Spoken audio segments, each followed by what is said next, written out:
being able to see the conch droid kind of getting tortured there, just so that, there's like that immediate connection. I remember this scene.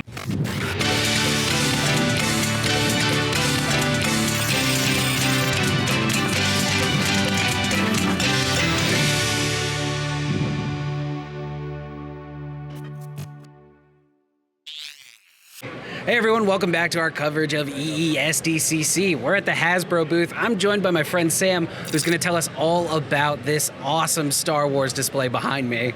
But before we dive in, obviously we're all passionate about collecting. I gotta know, what do you collect? That is definitely a curveball of a question.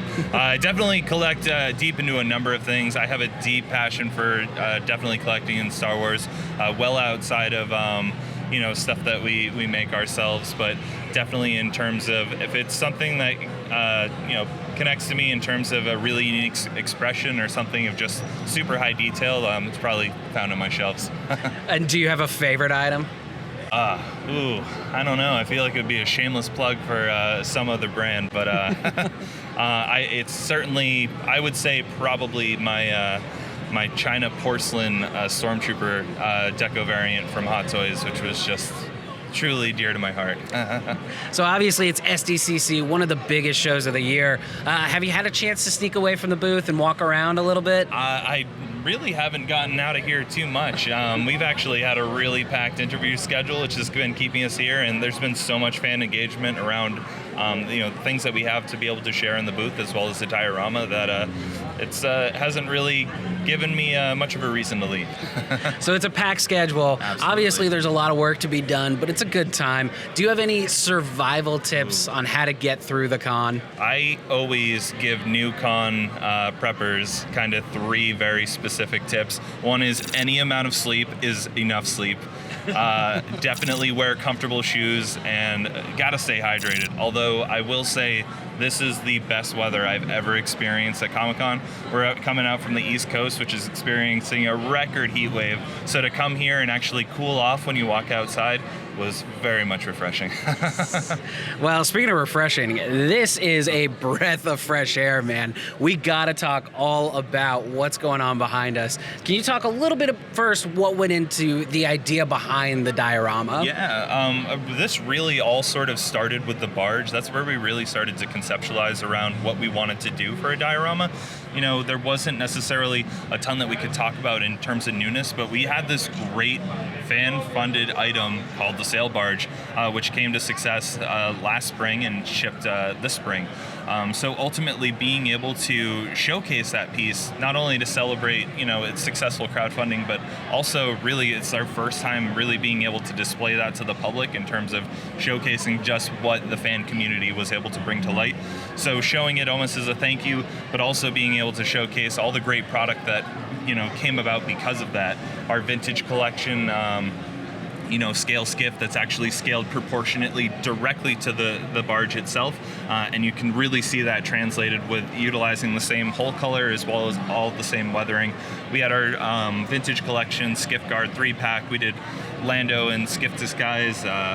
We did the Jabba's Trophy Room playset. So again, all of these great little exclusives really all starting to spark and happen because of the barge being a success. So we were thrilled. It obviously was an immediate, we got to go ahead and build a Pit of Carcoon, really be able to sort of showcase everything. We have so many vintage and Power of the Force figures to really start to fill that environment out. But as we put everything together, we knew we were going to build a Sarlacc pit. We had a little bit more of a case to fill out, and so rather than let that be the barren wasteland that is Tatooine, we figured, we know about a little bit of a palace that's there. Maybe we can take some of those elements and really start to translate it to that. So although it's not, I wouldn't call it a Return of the Jedi diorama per se, just because when we would do Return of the Jedi, we'll do well more than just supporting the single scene.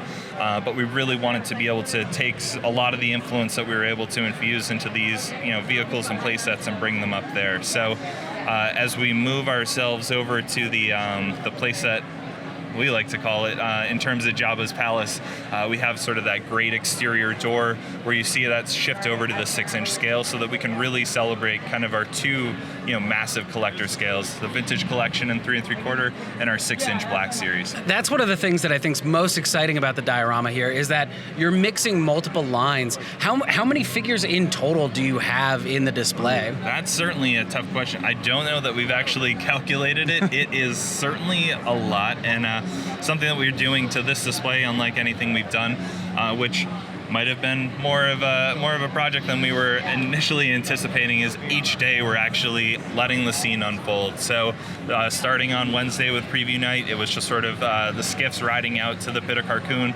The barge itself was all closed up, and then day by day we're just seeing everything in terms of that chaos commence. Being here on Saturday, we can see that Han's kind of blindly swinging with the awareness that Boba Fett might be coming up behind him. Luke's already received his lightsaber and has jumped over to the second skiff, is about to strike down Brock Starsher. And then as we look at the barge itself, chaos is commencing. Salacious Crumb is tugging away on the back of the head of C-3PO. We have Jabba getting choked out by Leia in her slave disguise. And then as you just look out into the rest of the barge, you can see everyone sort of like scattering up to the deck or just in complete chaos. So that gives you a reason to come to the booth every single day because you are unfolding the scene as it's happening. So after the show closes, every single night, you guys are switching this up? Unfortunately not. We actually get kicked out at the same time as everyone else. So we have to be here first thing in the morning. We're here at 7, switching out the cases, loading in the figures, and ready to go for the day. And how much time went into the initial design? I would say in terms of once we kind of knew what we wanted to do, we were able to start to map out that in terms of an environment standpoint pretty quickly.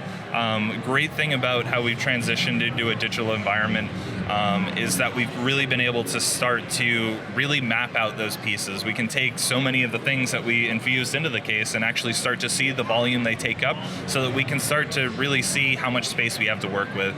Using something like a 4-foot sail barge, it was like, all right, we know we have an immense amount of space that's already going to be taken up by the volume of that ship, but also being able to, take in consideration the height we have so that we can start to build out this whole subterranean map that's underneath the whole kind of diorama here itself. Are there any hidden Easter eggs in there? Anything that you guys put in? Easter eggs. Again, it was just, especially as we got into the 6-inch scale, there's a lot we still don't have for Return of the Jedi, which is both great and, both kind of a curse at the same time. We're at a place in Star Wars, we have so much rich entertainment, and there's just constantly coming that in order to go back and support everything, there's a lot of the more tertiary stuff that we'd love to be able to revisit. So inside of the palace itself, you'll find we have a Bib Fortuna custom, which is just sort of put there as a placeholder to, again, it's something constantly, the guy talking in the ear of Jabba and really sort of being used as that conduit. But there's lots of different things. Our Boba, we couldn't put an Empire Strikes Back Boba Fett in, so we had to, mix up the paint a little bit and definitely at least get the gauntlets red, get the backpack right, get the alterations to the helmet, so it feels appropriate to the scene. If we were going to get called out on that if that was wrong. But it definitely in terms of being able to, take influence of different, characters as we got down into the cells, which was we really were kind of starting to put there to fill out some blank space. Being able to start to have the torture scene, which was something that was so, kind of imperative to the scene.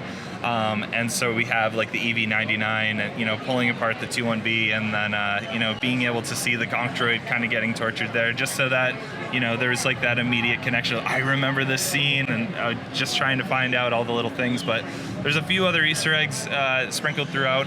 I wouldn't want to give them away because it's been such a treat to when people are actually finding them, but they're definitely ones that are hidden and intended to be a little bit more secret, but if you find them, definitely seek us out because we'd love to hear what you find. Too cool, man.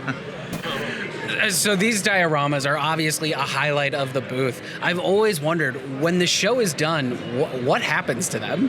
It definitely depends on kind of what the rollout strategy is for these. When we built our large diorama 2 years ago for the 40th anniversary of A New Hope, we were actually able to get a little bit more use out of it. We had our HasCon convention that happened later on in the fall, so it was great to be able to re-unpack that and kind of initiate all these conversations again with a whole new group of fans on the East Coast. So it was great to see that relived. Unfortunately, we don't necessarily have a plan for these, but we have a couple of things in the work that we'd love to make happen, and certainly, continue to let this be a piece of our convention history. So based on the reaction that people are having, are you guys already cooking up what you want to do next? In terms of our next diorama, I think we have a bit of a milestone coming up in terms of next year. There was one that we have mapped out in our heads. Will be definitely one-upping this, without a doubt. And would you call it a labor of love? I wouldn't call it labor of anything. It is absolutely just love. Well, there you have it. Be sure to stop by the booth and check it out.